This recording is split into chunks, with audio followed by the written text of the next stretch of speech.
रियासत कर्नाटक के chief minister इस रियासत के गरीबों की आवाज, इस रियासत के दलितों की आवाज, इस रियासत के अक़लियतों की आवाज और पूरे हिंदुस्तान में आरएसएस और संघ परिवार के एजेंडे के खिलाफ खड़े होकर, निडर होकर जो आवाज बुलंद होती है, जनाब सिद्धरामैया साहब हमारे इस स्टेज पे मौजूद हैं और उनका साथ देने के लिए आपके डिस्ट्रिक्ट के मिनिस्टर जनाब एसएस मल्लिकार्जुन साहब, एमपी प्रभा मल्लिकार्जुन साहिबा, हमारे कैंडिडेट समर्थ मल्लिकार्जुन, यहां पे मौजूद सारे लीडर्स। मुझे वक्त कम दिया गया है, ज्यादा वक्त नहीं है, इसलिए माफ कीजिएगा, मैं सबका नाम नहीं ले सकता। तनवीर सेठ साहब है, हारिस भाई हैं, सलीम अहमद साहब है। बुजुर्गों, दोस्तों, नौजवानों, मैं शहीद हजरत टीपू सुल्तान के रहमतुल्लाह अलैह के सरजमीन से आता हूं और जो शहीद की सरजमीन से आता है वो कभी यहां खड़े होकर के झूठ नहीं बोल सकता।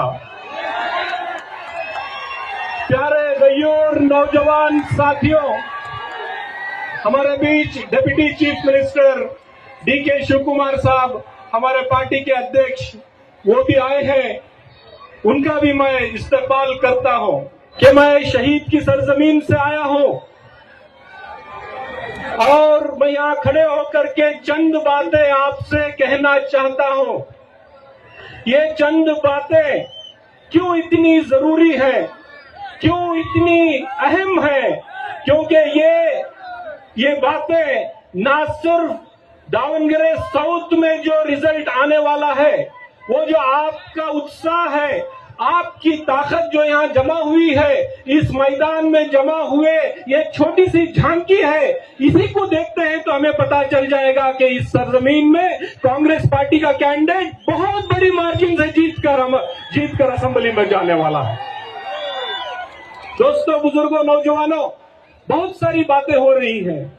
क्या हो रही है कि हमारे साथ नाइंसाफी हो गई, हमारे साथ बहुत गलत हो गया, हमारे साथ इतनी नाइंसाफी हो गई कि इतनी रंजिश हो गई कि इतने चंद लोग खिलाफ हो गए कि वो चाहते हैं कि बीजेपी को यहां से जिता दे और कांग्रेस पार्टी को यहां से हरा दे।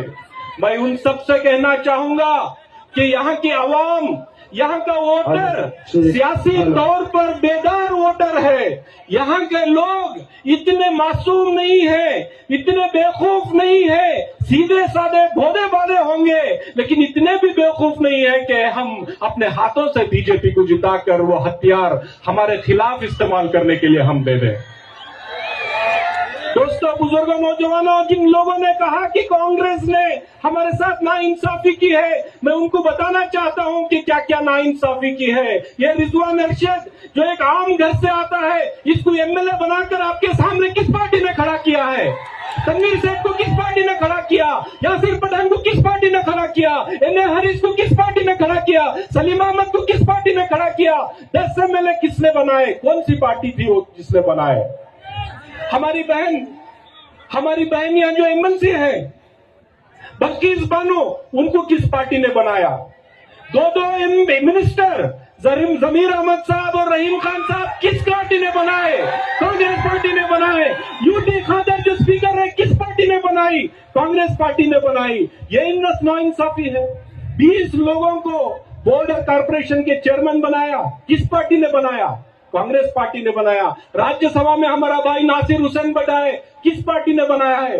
कांग्रेस पार्टी ने बनाया है। जब भी आरएसएस के लोग, जब भी संघ परिवार के लोग हम पर हमला करते हैं, वो कौन लीडर है इस सियासत में खड़कर डट का मुकाबला करते हैं? वो सिद्धरामैया है, वो डीके शिव कुमार है, और कोई नहीं है जो हमारे लिए खड़े होकर के बात कर सकता है। अरे पूरे हिंदुस्तान में नरेंद्र मोदी की आंख से आंख मिला करके कोई एक लीडर बात करता है तो राहुल गांधी है, मल्लिकार्जुन खड़गे है। वो कौन सी पार्टी के हैं? वो कांग्रेस पार्टी के हैं।